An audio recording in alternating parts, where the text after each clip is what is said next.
All right. It looks like I have green and green again. Can I just get a thumbs up or yes, I can hear you from someone in the chat? Yes, we can hear you. Excellent. Okay, great. Well, sorry for taking a minute to get things set up. Saswat and Rick and Ahad, excellent. Thanks, guys. It's really fun to be with you this afternoon. I am based in Austin, Texas, actually, home of South by Southwest. I don't know if any of you have been able to attend that event. We are a company based here in Austin, but are regularly in San Francisco and New York City, where I used to live. I've traveled only a bit on vacation to some of the countries where you are from, but I do not know very much about your entrepreneurial ecosystems and what it's like to start a country. It's not a country. It'd be cool to start a country, but what it's like to start a company where you are. So I hope to learn more about that today. We first got connected to Barack and the community that you're part of through this book. This book is called Get Backed. And we wrote the book to help founders like you be able to raise capital for your startup and get funded and get growing more quickly. So today we're really going to cover two things in our time together. I'm going to tell you briefly, as a way of introduction, a little bit about me. I'm going to tell you a bit about how to create a great pitch deck, and then I'm going to tell you how to use that pitch deck to go raise capital. That will probably take 25 minutes.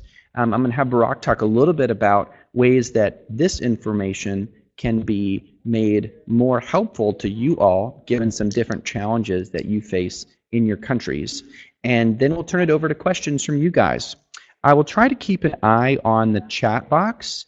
So if you have a question about something I'm talking about right in that moment, like you don't understand a slide or you have a quick question, please note it in the chat box and I'll try to glance at that and answer that question. And then certainly be saving your questions for larger conversation topics for the second half of our time together to talk through those as a Q&A as the whole group. All right, so quickly as a background on me, this is a slide that is about my last company, and I want to share this spirit of humility. The plan for this company was to create an alternative to the United Postal Service, so how you all receive letter mail. And the proposition to the customer was that you would never go to your mailbox again. All of your mail would come to you on your iPhone. So we built and we're scaling that company. And as we were growing that company, we were basically had the core partnership shut down by our federal government, which runs the Postal Service.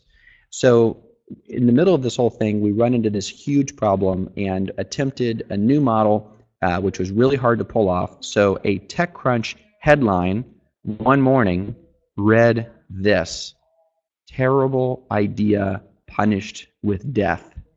And you can see that this had 13,400 shares. So if you have built a company that failed before, I understand it. I empathize with you. Raising capital and building companies is really, really hard.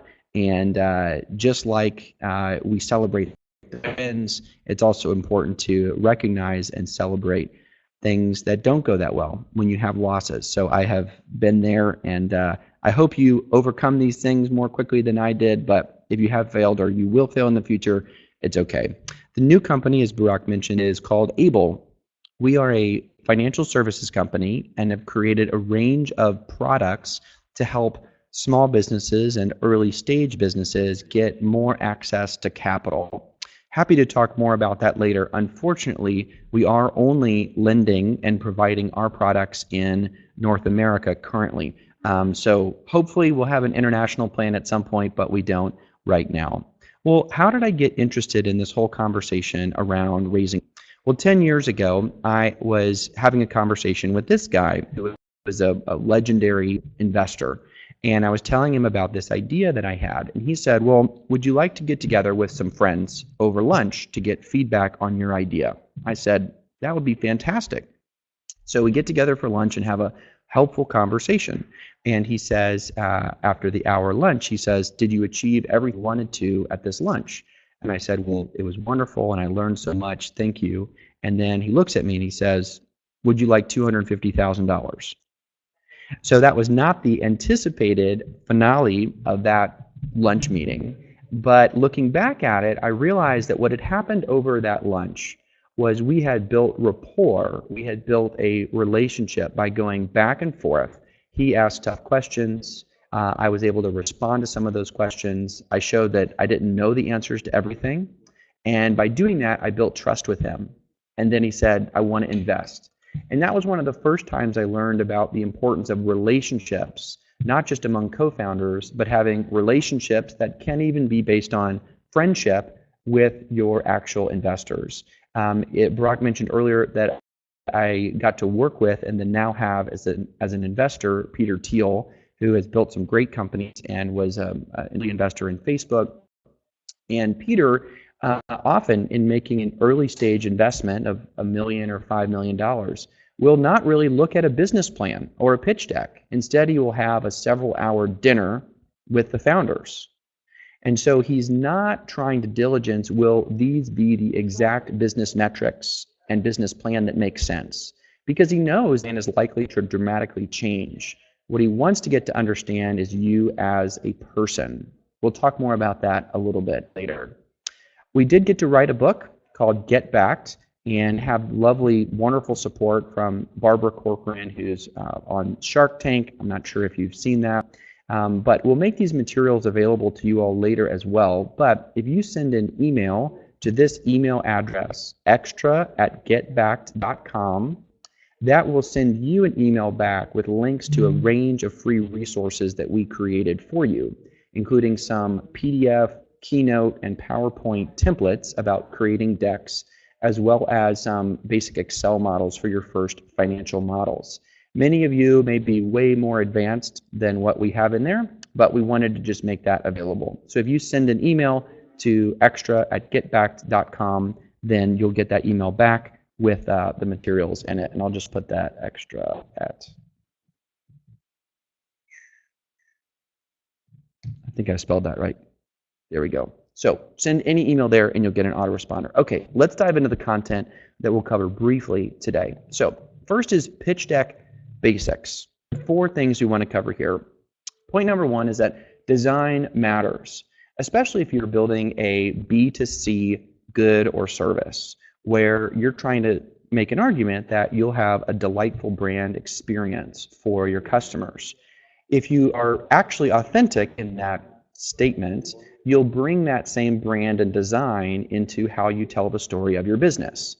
So if you are a consumer app company and you say, we're going to have the most beautiful user interface and experience that it'll be like the next Instagram or the next, what's a beautiful app?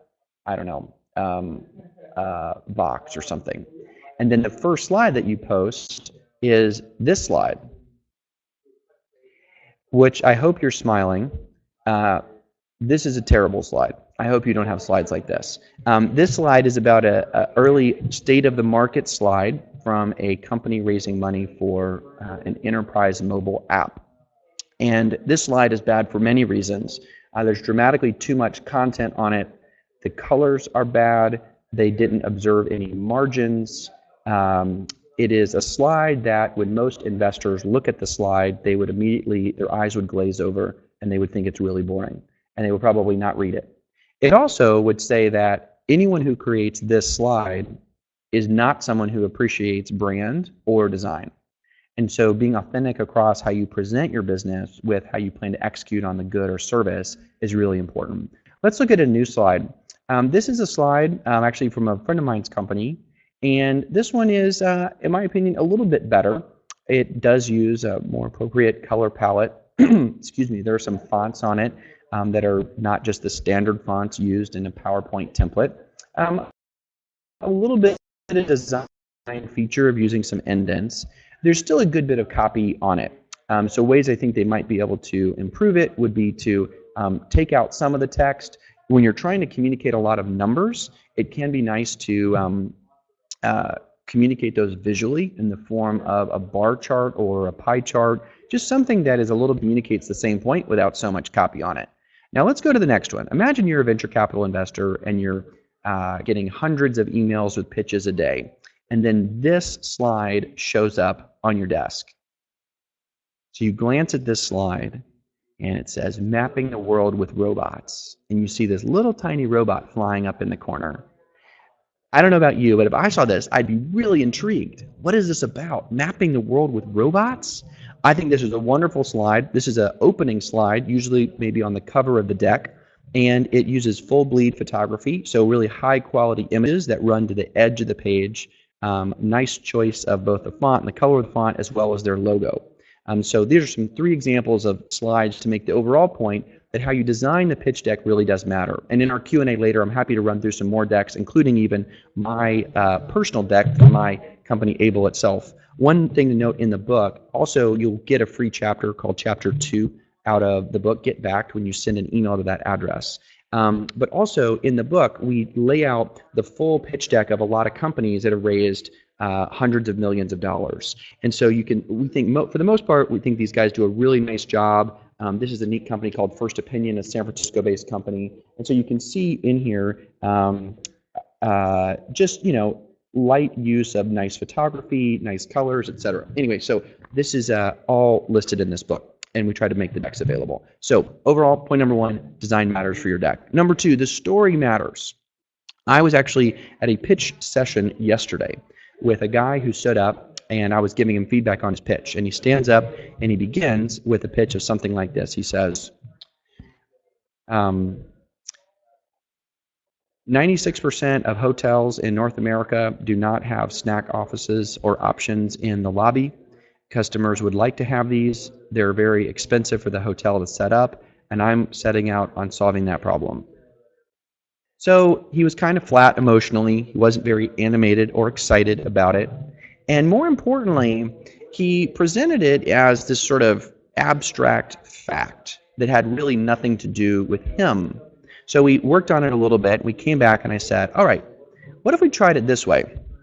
And he stands up and we do this little interaction. So we try it like this. We say, 2.5 years ago, I was 4 months into staying at the same hotel on a consulting project from Accenture. Every morning I went down to try to get a snack in the lobby, and there was no food to be found. And I just got curious about why this was. So, using all the resources at Accenture, I did all this research to learn about the state of food vendors. And once I learned how broken the system is, I was just confident that I was going to go build this business. So the nice thing about that story is it is a connection to you as a founder and why you matter as that founder and why you have what we call founder company fit. So many of you have probably heard the concept of product market fit. Now that makes a lot of sense. You want a product that finds a demand in the market, and that will hopefully mean low acquisition cost and high lifetime value of the customer. I also believe that there's a thing called a founder company fit, and that gets to you as a person and what is your story and why did you personally start that company. What that helps you get to is credibility with the investor that you are going to be a fanatic about building that and making it work. Quick example here, this is LensCrafters trying to sell eyewear to children. This is their website. It looks like they use some stock photography here, and they have a little description about why kids need eyewear, but really no sense of story at all to this company. Why does LensCrafters sell eyeglasses to kids? Well, it makes money. That's kind of all you need to know. Well, consider this company. This is a friend of mine's company named Jonas Paul. These are a picture of some kids, so the photography is beautiful, the product looks really nice. And you see right here, okay, kids' glasses with a purpose. Right up front, it talks about why they do what they do. And then when you go to view, they have a wonderful video explaining why they started this company. It actually turns out that they had a child who had an eye disease. And they set out to look for products, namely eyeglasses for their kid, and learned how bad the industry was. They were great product designers. They before had no interest in eyewear, but had this experience. And so as an investor, you have this sense of like, gosh, what a powerful story. They are so focused on serving this customer who is their own son that I know they're going to be fired up and stick with it to go build a great business. So how does your own personal story fit into the broader narrative you're telling? Last, a kind of a practical point here on the core slides. I imagine many of you have studied a lot of this. We, through examining over 100 pitch decks that all were successful in raising capital, backed out what these are our kind of master set of 10 slides. A lot of decks may have 12 or even 15 slides, and that can be okay. But it's really important to cover all of these topics somewhere in your slides. A quick example of these are actually in my co-author's slide deck. This is for his company, Treehouse. And this is what I do want to flag here is this is what we call the reading deck. So you'll notice, I think, a great use of color, typography. You have some mixture of, this is a matrix showing different logos to help people understand the market easily. You have a 3D image rendering to help people get a concept of, wow, why is green building actually important? So nice use of mixing things up here. On this, you see investments highlight as a slide. And I'll note here, this is a lot of copy. And so this is an example of what we call the reading deck. And so I begin all my decks actually in Microsoft Excel. I start by listing out the core slides in column A. In column B, I add kind of the detail that I want to have for each slide. And then column C is basically my task list to show what things I need to go do to produce that information. So on a market overview slide, you could say something like the data points you want to make are bar chart with total addressable market. Then your action item would be, I need to go actually get this data in an updated and valid way. So I begin by designing it in Excel, then I move into laying it out in Keynote. If you have the option to use Keynote, out of the gates, Keynote begins with a more elegant and modular design that's easier to edit versus PowerPoint. And then you begin by building that deck. Now, the two versions of the deck we call are the presentation deck and the reading deck. The reading deck is a deck that you would send to an investor ahead of time, and they would take the time to sit and read on their own all of the slides. So you can see here this investments slide. I did see some notes in here, a few notes about how can you buy the book. The book's on Amazon. We'll get on here and post a link a little bit later. I actually recommend it in print if possible. It is coming out in 4 languages, which we'll talk about maybe later. You can get it on Kindle, but I actually think it's pretty bad on Kindle. If you need it on Kindle, you can get it, but it is better as in print, I think. So the two versions of the deck are the reading and the presentation. So the presentation deck is the deck you'd use to support an oral defense of the business. So you're at a demo day, you are in an investor pitch, you're even walking a potential hire through the business. So you're using a set of slides to assist what you're saying out loud. So for example, if you put this investments highlight slide up, which all this copy on it, you put that slide up, what the person you're talking to is probably going to do is tune you out and instead just read exactly what's on the slide.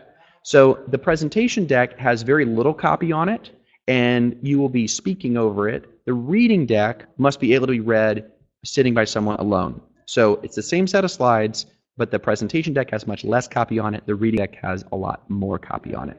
Those are some basics around the pitch deck. So the pitch deck is this set of slides as a PDF, Keynote, PowerPoint presentation that articulates basically making the case for someone to invest in your business. A point we love to emphasize in the book is that pitch decks are not only for raising capital. If you have a startup and you don't have a pitch deck, I would actually argue that you don't have a startup. Many people say that I don't have a deck yet because I haven't completed my full idea or I don't have all the data. We encourage people to go ahead and create the shell of your deck today because it reminds you of the components of the business you have to figure out. So is it just you today? What do you put on your team slide? You list your name and your bio, and then maybe you list like CTO, head of product, and maybe list some features of that person. Laying out your full pitch deck now will help cast a vision for what you have to build in the future. So once you have the pitch deck, the question is, how do you use the deck to go actually raise capital? So let's dive into that topic right now. You've got a wonderful pitch deck, you've got a great idea, and you're trying to go raise capital to fund your business. I will recognize up front that this is written for an American or North American audience of people raising venture capital in the United States. So we'll have Barack hop on in a few minutes to explain ways that this advice might not be right for you guys. And I recognize that, and thank you for your kind of flexibility on this. So There are 5 sources of equity capital. So as we think about the balance sheet, we have 2 financing options of debt and equity. Debt comes with it anticipated future payments being made back on both the principal and an interest rate on the debt. Debt's usually only for companies that are generating revenues. Then on the equity side, equity is selling part of your business in exchange for cash. So when people come buy part of your business, they become owners of it, and their anticipated exit is on a future event of your company either going public or being bought by another company. The portion of the business that they own would be returned to them in the form of cash. 2 basic options. Now, there are 5 rough funding options on the equity side. In this chart, we see from the x-axis, beginning with the seed stage, moving all the way up to the late stage, and then how much money you're trying to raise on the y-axis. So in general, you might think about these different buckets of capital being relevant for you over time. So you start out with an accelerator, then move up to crowdfunding or friends and family, angel investors and angel groups, all the way up to formal venture capital funds are the pools of people you can go pitch for money. There are sort of 2 standard structures of how people pursue, and I just want to make sure you're familiar with the nomenclature or how people say and communicate these terms. I hear a lot of terms and acronyms that I often do not know what they mean. So I want to make sure that you know what these basic terms mean. There's 2 basic rounds or basic structures for how to build your equity financing round. The first is what we call a priced round. A priced round means that you're establishing a valuation for the business up front. You're offering for sale a portion of the equity, and then based on that price, the investor is buying a portion of that equity. The language you'd use to describe this, thing like this: I'm raising meaning how much money you're raising, $1 million, on 5, meaning on a $5 million pre-money valuation, for a 6 post. So this means that you're raising $1 million on a $5 million valuation, meaning that your business is currently valued at $5 million. The post-money valuation, post-money, just means after the new money has come in. Post-money, what is the new valuation?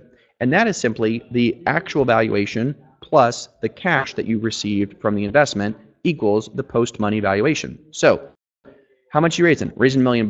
What's your pre-money? 5. So that would be 1 on 5 for 6 post.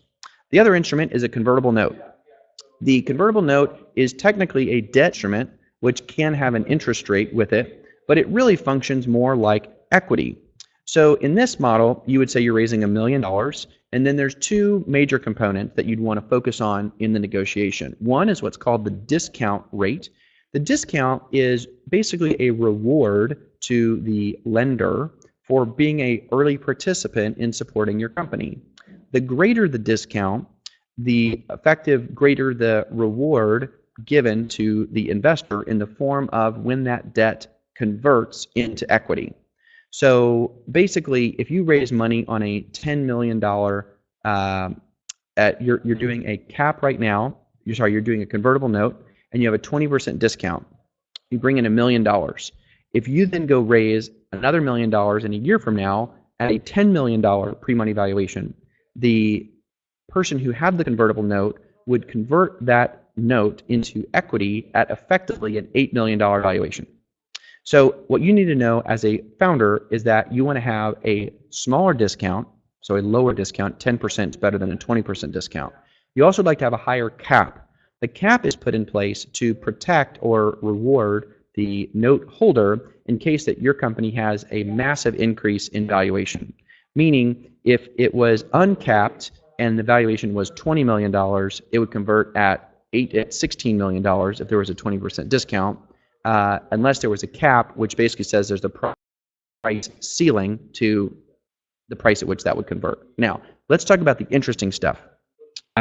Yes, I will certainly send you guys these slides as well. Yeah, happy to do that. So this is the funnel.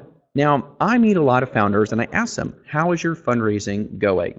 And they say like this: well, I'm really encouraged. We have had a number of very positive conversations. We're feeling good about it. Okay. Now, if you ask that same person about their sales pipeline, how are sales going? If they said something like, we've had some really encouraging conversations, I think you would say, what are you talking about? You need to know what your numbers are. How many have you had? How many have you converted? How much revenue have you generated? What is the churn on that customer base? You'd have all kinds of questions. What we find is that people are very lazy when it comes to being disciplined and raising capital, whereas they can be very focused when they're pursuing customers. But yet both are really the same process. So this is a funnel, just like you'd have on a sales funnel. You have to identify investors to be at the top of the funnel. So who are you targeting? You've got to find a way to go pitch them. So you need to get meetings with them to have the chance to explain your business. Then you need to generate momentum to get a few people to commit to get the round done, and then you need to close the round. So a few tips on this process now, and then we'll break in about maybe 6 or 7 minutes for Q&A and some time with Barak. So targeting. These are very possibly North American focused data sources for you guys, but I think they could possibly still be helpful. So the first question is, who are you going to go pitch to ask for money? There are two tools that I like to use. One is CB Insights, which is for Crunchbase Insights. The other is AngelList. And these are databases of both companies as well as investors, but also importantly, they're also databases of investments, meaning you can say, I live in Dubai and I'm looking for all the companies that raised between $1 million and $5 million in the last 12 months. And it should actually give you an exportable list of all of those companies. So then you see which companies raised money, and then for many of them, you can see who the investors were. So it's important to think about your overall close rate. For our last equity round, we began with a list of over 100 investors that we were going to pitch. We ended up actually pitching 46. We had in-person meetings with about 30. We then received 2 term sheets and closed 1. So we're really good at this, and we had a close rate of 2%. So let's say that you're like way better than I am, like you're going to be twice as good as I am, and you're going to close 4%. That means that you need, at least 25, 30 more meetings in order to close 1 investor. So you need a really long list of people. You need to qualify those people by saying, are they people that have invested in my city or country before? It's not required, but they're usually more comfortable if they have. Have they invested in my industry or product type before? Do they do enterprise SaaS? Do they do consumer products, whatever your company is? Number 3 is, have they written a check like the kind of check you're asking for? I make this mistake all the time, where I go to people because they have money, but they don't regularly write the kind of check I'm asking for. So if you're raising $200,000, you would never go to Andreessen Horowitz on Sand Hill Road because they only write checks that are much larger. Similarly, if you need $10 million, there are many angel investors that only write checks. So make sure you pitch people that write the kind of check you're asking for. And the last area is, are they actively writing checks?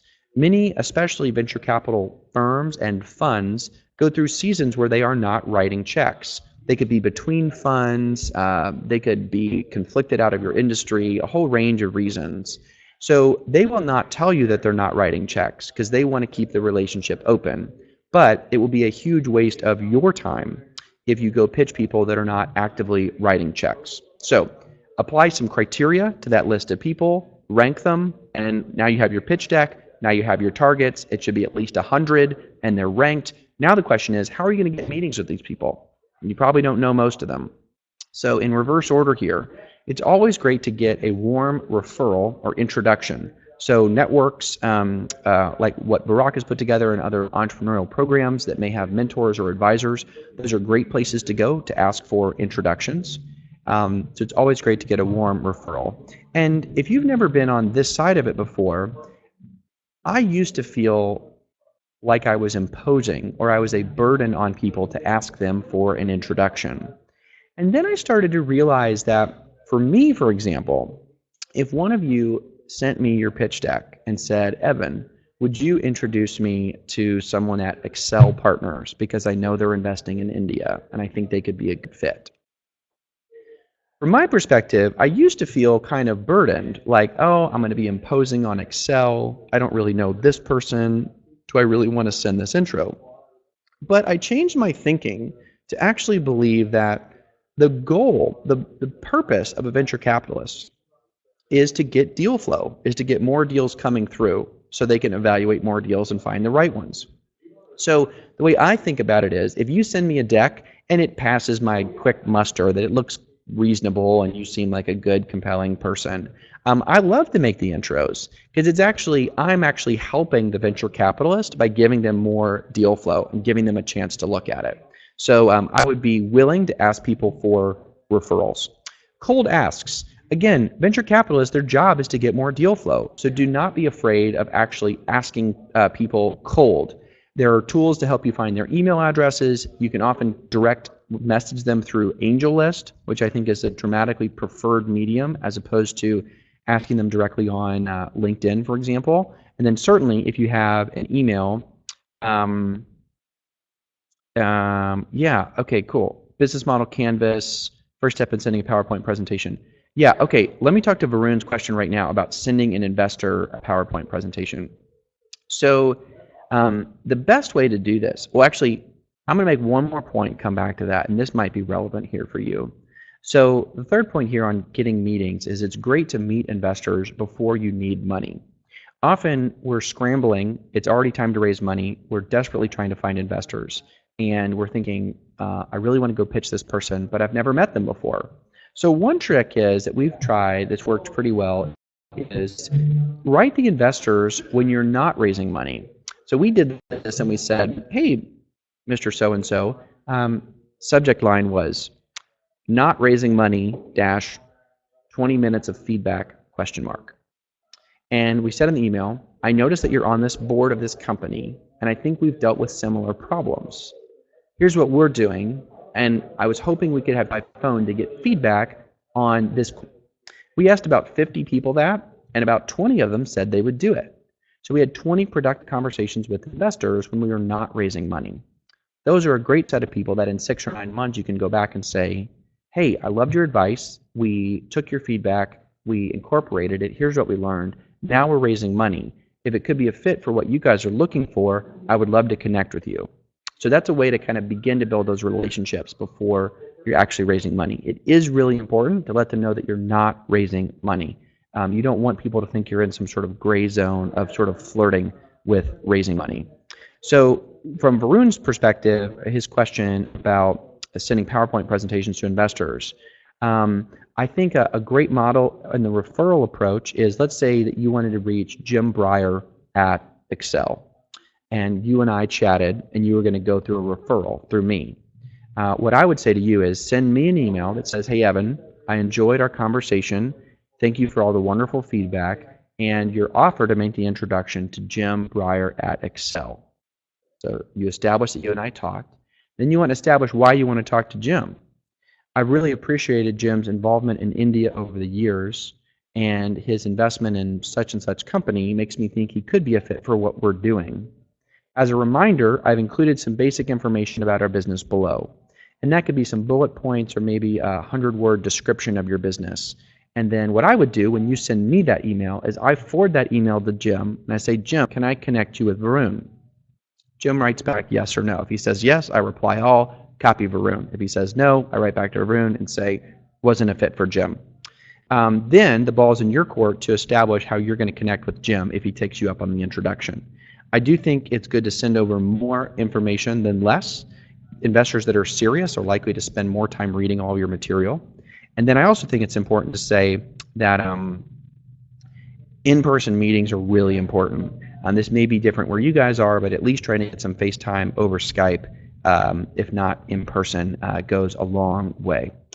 2 more quick points, and then I will invite Barack on here for any quick comments, and then we'll turn it over to questions. So guys, do be, as you have questions, go ahead and post them in the chat box now so we can see them and make sure we can hop on and answer your questions. So feel free to fire away any questions right now in the chat box, and those will be the ones that we dive into.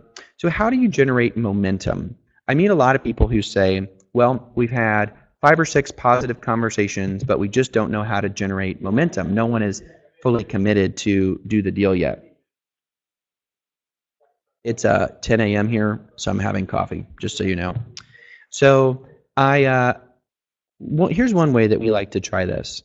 So when you go into a meeting with an investor and you are making an ask for money, number one, it's really important that you actually ask them for money. You don't want to come in and sort of flirt with them around the issue of, are you raising money? So when you have 10 minutes left in the meeting, you get to a slide, which could be your use of proceeds slide or the financing slide. So we're raising $1 million. We're going to use it for these purposes, and it's going to help us reach this next stage of the business. So you get to that point in the conversation, and what I used to do is say something like, well, if you're interested later, let me know. You can send me an email. Just keep me posted. And then I would try to leave the meeting. Well, that was a terrible approach because it gave them an easy out. Instead, we really encourage you to actually make an ask for money. And one trick to do that is you say, 2 tricks here. So the first is, instead of saying, would you give me a check for $100,000? You can actually say, we're raising $1 million in a convertible note, and we are looking for great partners, and we think you could really be. Can we reserve a $250,000 allocation for you? Point number one there is you say, can I reserve an allocation for you? Instead of saying, can I count you in for $200,000? So by this language of saying, can I reserve the allocation for you, it puts them in a position of being more likely to say yes. It also gives you some early momentum to then report in future meetings that you have X amount of money committed. So you say, can we reserve an allocation for you? Then, so practicing with you, raising $1 million, and I'm here because we, can we reserve a $250,000 allocation from you?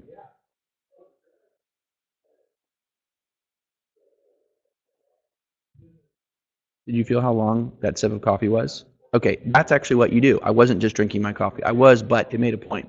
The point is, I literally encourage you to have a glass of water, and after you ask someone for money, to take a long sip of that water glass. This sounds really silly, but what it does is it gets you to stop talking and forces the ball back into their court so that they are forced to give you an answer or an indicator of if they're likely to be in your round. They can either say yes or no, and they can tell you today or in a long time from now.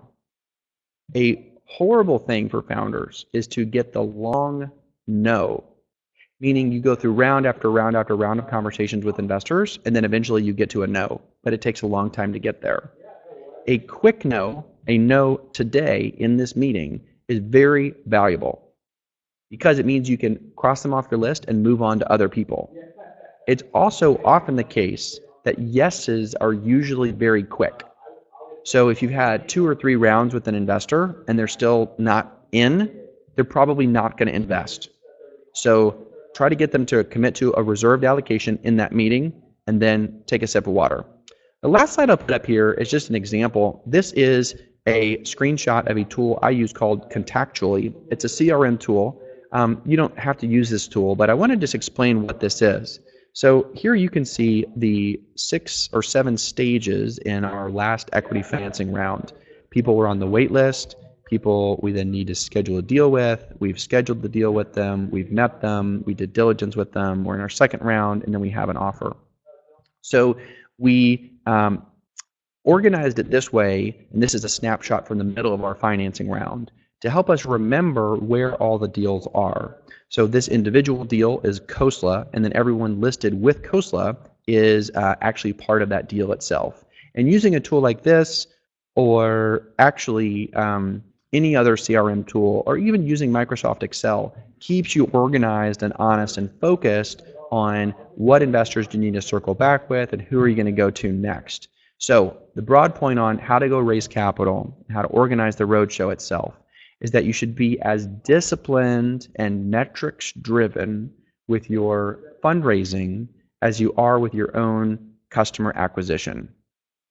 So, Barack, let's do this. I'm going to have you hop on and video or audio. Maybe if you want to just talk for a few minutes.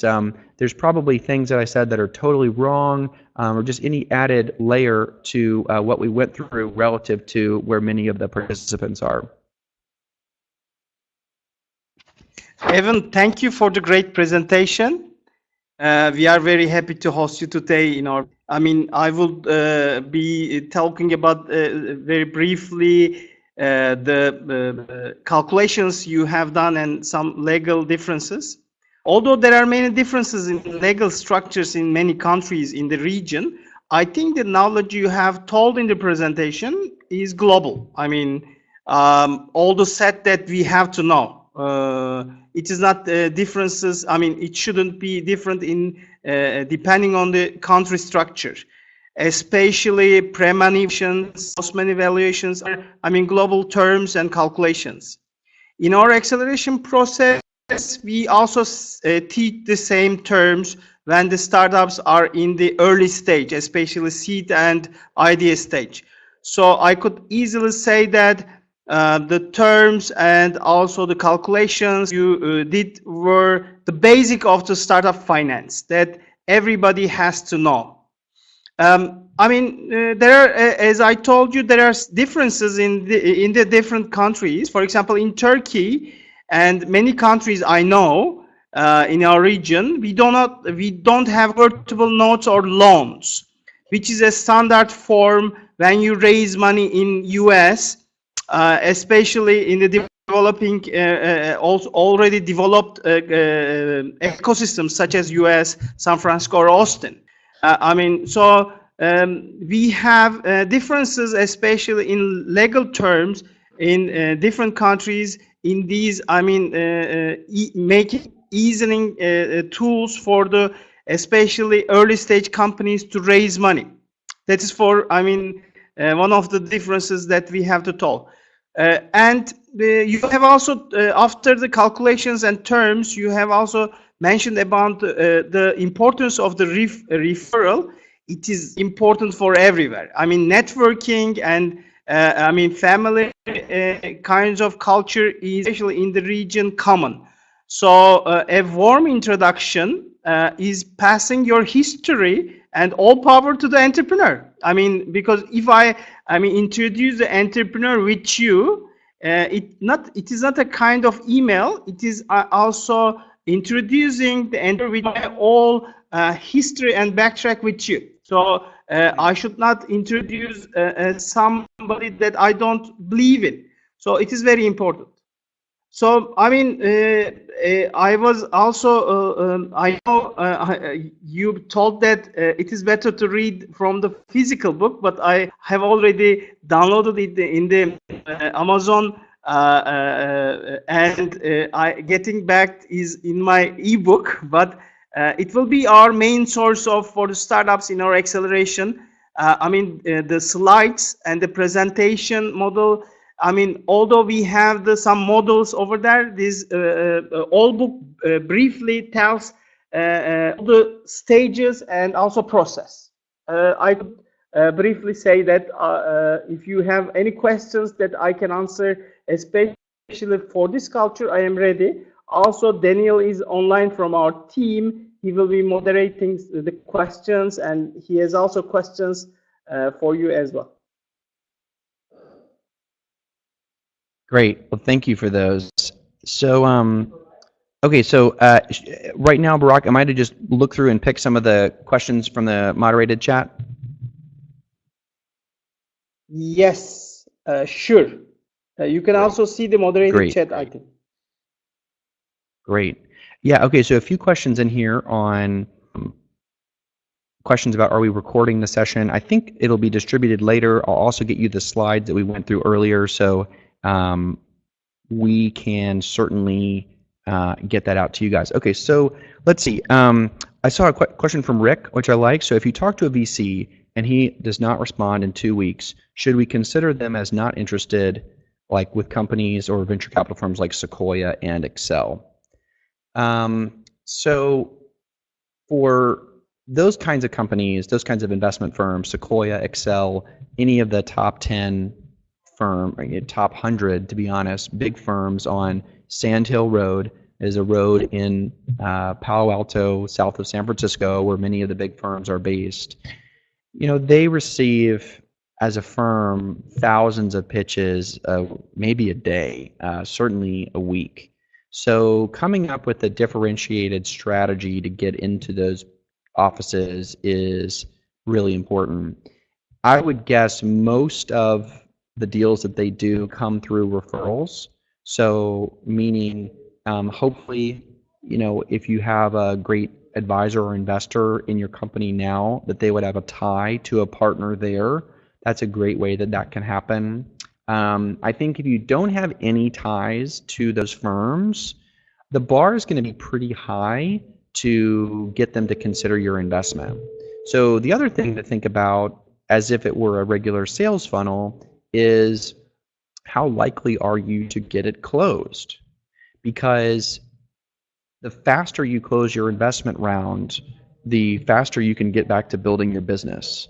So if you're not in the United States and you have no ties to Silicon Valley famous venture capital firms, I might say, don't even bother. Now, the exception would be, so Mike Maples, who's on our board and he's an investor in Twitter, was the first investor in Twitter. Mike, his line is, well, how do you raise money? Well, 2 steps. Be awesome, syndicate the truth. So if you're building a company in Turkey or Nigeria and you're killing it, you're just getting a ton of growth and it's growing massively and you're making a bunch of money, those can be the kinds of stories that would get you on the radar of one of those big firms. The other important thing to qualify, I think, is if a firm like Sequoia has never invested in a company in your country, it is probably very unlikely that they will invest in your company. So you do want to qualify the investors based on where they have invested before. Okay, I see Arvind asking about, can I apply for funding with just an idea? So yeah, this gets to a question about how built out does the plan or the vision have to be before you raise money.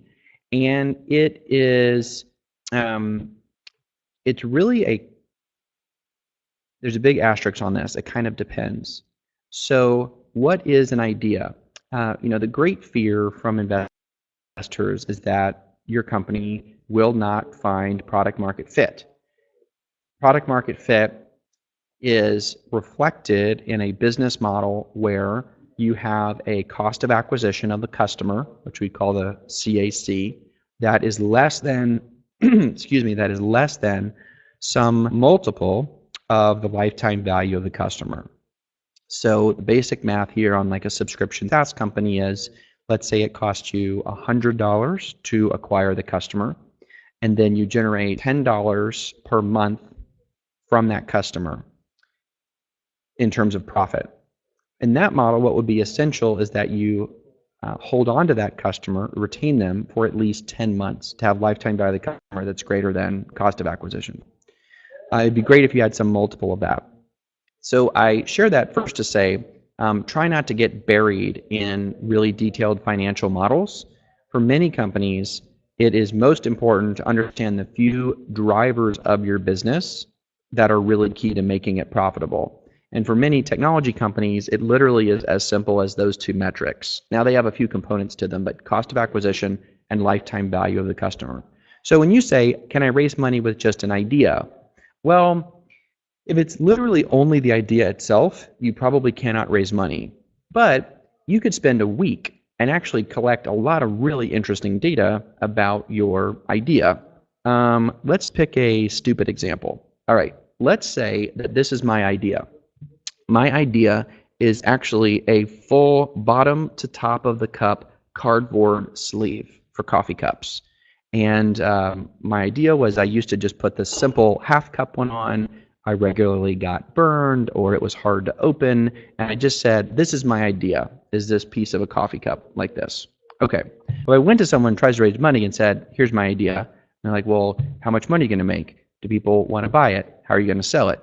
You have no idea. So that will certainly not raise money. But there'd be some pretty simple ways to go collect a lot of information about this. One trick on this is there's a really great resource. In fact, I'm going to find this and post it in This is such a good resource. I have to share it with you guys. Okay, this is called the Design Thinking Bootleg Bootcamp from Stanford. And that's this PDF file, which I love. And it's an introduction to design thinking and includes a lot of quick ways to prototype and get feedback on an idea.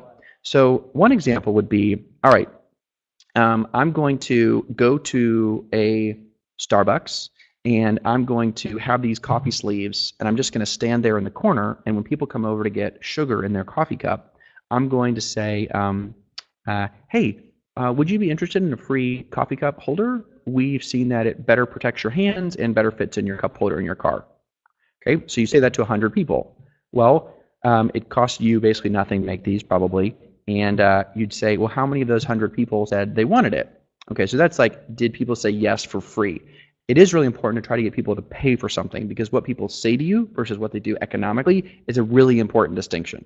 So level one is like, all right, at the coffee shop, 3 out of the 100 said yes. They all thought I was like some creeper guy at the coffee stand, like handing them some laced cup or something. Okay, so you might have feedback from that. The next example would be, let's take 10 people that we know, give them a little digital camera or have them with their iPhone, and you'd say, I want you to go get coffee over the next 3 days, every day, and I want you to photograph your experience with getting your coffee cup. Just take as many pictures as you can. So take a bunch of pictures. Then after they've done that for 3 days, you go sit with them and you say, walk me through all the pictures that you just took. Help me understand what the process was like. So these are design thinking based ways to get early feedback on products that you've built. So the point there is, don't only raise money on the idea. Have an idea, have it built out, but we all need to be just insanely focused on finding that product market fit, which is a lot about, have I really understood what the customer needs, and is the customer willing to pay me money for the thing that I've built? There's a great chapter 3 in a book called The 4 Steps to the Epiphany, and I don't know if you guys use that in your, I'll just post a link of it here. 4 Step, it's on Amazon. I think you can only get it in paperback. I think it's not even on Kindle, but it is a really great book. Chapter 3 is on customer discovery, and it really gets to this process that even before or after you raise money are great ways to be disciplined about raising capital. Okay, let's see other questions. Brock, do you see any that you really want me to hop on? There's some good ones in here. I Okay, mean, how you could about, select the good go ahead. ones. Okay.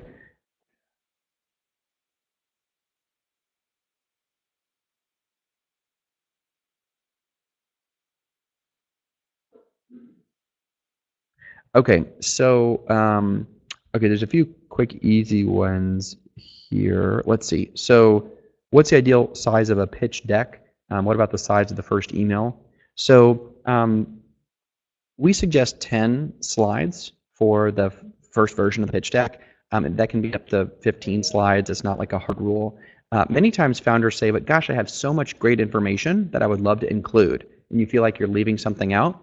We'd encourage you to put those extra slides in an appendix at the back of the pitch deck so that it helps you focus on really the key ones in the deck itself, and that will make it more likely that the investor actually gets through the deck and reads the full deck, just to keep the important ones in front of the appendix. In terms of the first email, again, I think shorter is better. So if it's a cold email to investor, I would hey Tom, and then provide like the reason that you're reaching out, and ideally a shared connection. Varun suggested that we get in touch because of his great experience working with you as an investor. I have a company that does XYZ. I've included the executive summary below. I will be in London next week and would love to get together with you for an hour. So keeping that email pretty tight and dropping the basic information on your company, but sort of below your email signature. Keep that information at the bottom.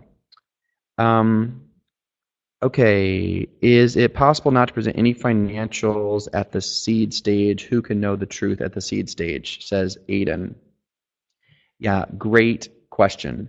So I think for many seed and even Series A startups, the financials slide and the conversations around the financials are less about what the financials actually are and a lot more about how you think about the financials and to demonstrate if you understand the key drivers of the business itself. So I think you need to have a financial model built. The investor probably knows that it is not true. You're lying, but that it's not substantiated because it's not based on historicals. And like we were mentioning before, really understanding what your key drivers are really important. So the core components beyond just cost of acquisition, lifetime value. So cost of acquisition would speak to what are your channels of acquisition, how much money do you have to spend on those channels, both in hard costs, if you're, for example, buying Google ads, or if you're paying staff people to be on a sales team or run marketing itself. On the lifetime value of the customer side, the few variables you should really understand are, so top line revenue. So what's the price they're paying? How frequently do they pay that price? Do you sell multiple products? So how much revenue are you generating on the transactions? Some rough notion of the cost. So specifically if you're making a physical good, you think about your margin. So you sell the dollar for a cup and a cup costs you 30 cents. So you have 70 cents falling to the bottom. So having some sort of sense of like how much does it cost you to generate each marginal unit. And then especially with respect to LTV, you have to think about the churn or the total number of times that the customer will purchase with you. So churn reflects the business model of it being a subscription service. So if it's $10 a month, it's really important to keep customers for as many months as possible because they're repeating that transaction every month. If you're a one-time purchase model, then you want to think about how frequently they might purchase. So they might purchase, 100 cups for the year or something. So I do think showing that you understand how the financials work and that you're focused on really the right important ones. And it's okay not to have really complex models presented. Farhan asked a good question. What's an opportunity for a fresh or new graduate? I get this question a lot. I'm excited that people are wanting to be entrepreneurs and are thinking about, how do I find an idea or how do I start a company? And there's another book I'll recommend. And let me actually here. This is even better. So I'm going to post a Medium article here. And this turned into a book, and I just read the book, and I think the book is excellent. And let me post this article. So this is a really nice read, and it's on this distinction between should and must, and how you live your life. And the argument is that we get very burdened by the should. So you should make an income, you should get a 401k retirement fund, you should be able to send your kids to good school, all these different shoulds, none of which are bad. But what she helps you do through this book is decide on what is your must, and do you have a must? And many of the great founders have this kind of crazy spirit of there's this thing I absolutely must do. I think you probably see it very visibly in Elon Musk, in the SpaceX efforts. We absolutely must get to Mars. And so he did not come up with the Mars idea by building an Excel model or pro-con. He was just like, I'm totally insane about this idea. So there's some exercises, I think, in that article that can help you get to, do you have a must? And how, if you don't immediately have one, how would you get to your must? Okay, Kevin's got some good questions. I have 3 worries. They say investors are not your friends. It's true because they come from far, only to ask you simple quiz prototype questions and you die. Well, I hope that's a metaphor. Death by investor is very bad. But okay, let's do it. They say banks do not buy ideas, but they give loans. How to choose a mentor. I do not support the way you are assigned a mentor and you should choose. Okay, cool. Okay, I think, yes, a few good questions in there, Kevin. So they say investors are not your friends. What we try to argue in the book is that the kinds of investors that you want to have are people that you can likely build rapport with and even close investment from once you build a relationship with them. Now, friendship translates probably in different ways. I'm not sure you'll be best friends. I'm not sure that you'll go out and play soccer together.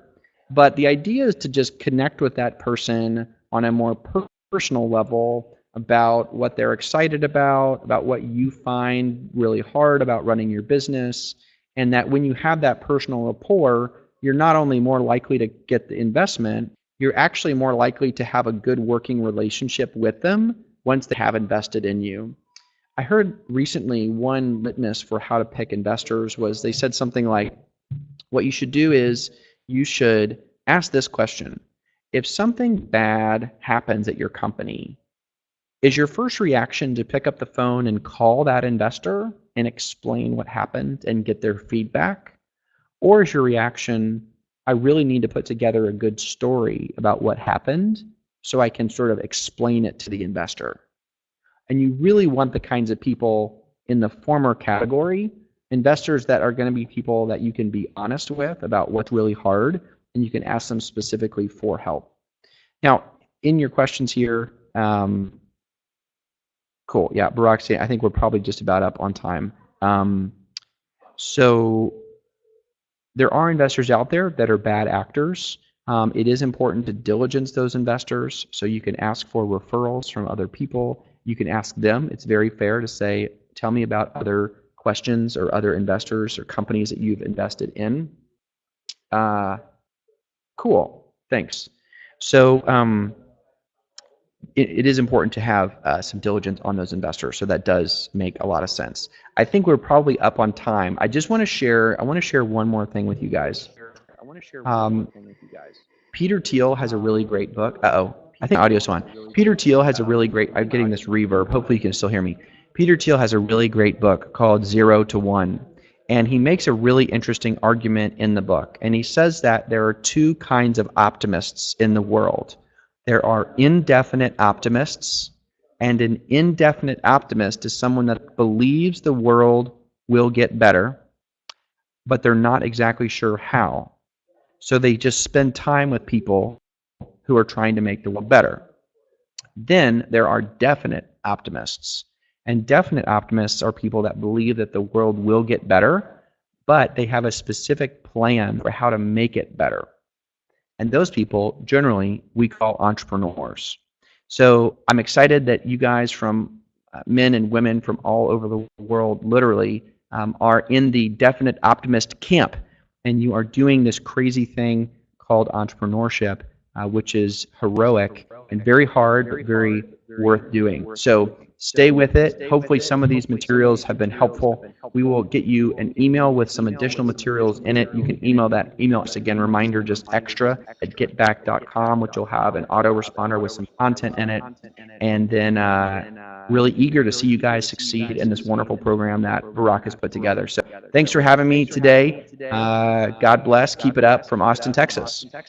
Yeah, thank you very much, Evan. It was really helpful for entrepreneurs and from everyone to hear the presentation. It was great to hear on how to structure the pitch deck. And it's really to put the fundraising process into a coherent structure. So the process is much more quicker and much more comprehensive. So we want to thank everyone who attended. We're glad to host Evan Baehr with us, and we hope to see him in our startup Istanbul. And we at TetaHome are always open to receive your pitch ideas. You can always email us or apply for one of our conferences with your business ideas, and we'll be very, very glad to review them and help you on this journey. Thank you, everyone, for attending. Have a great day, guys. Thanks, Brock. Thanks, Brock. Evan, thank you, and hope to see you in Istanbul. I'd love it. In our conferences. We will contact with you after the webinar. Great. Thanks.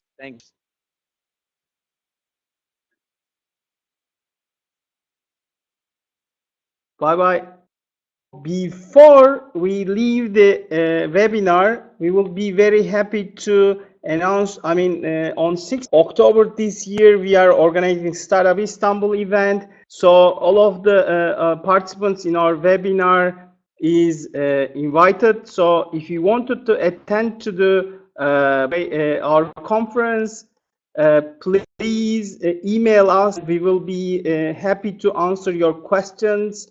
And Startup Istanbul will be on 6th and 10th of October this year in Istanbul. Hope to see you all in Turkey.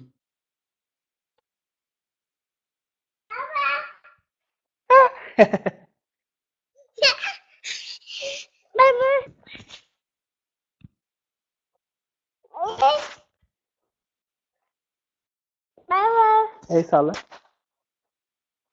Bay bay yap.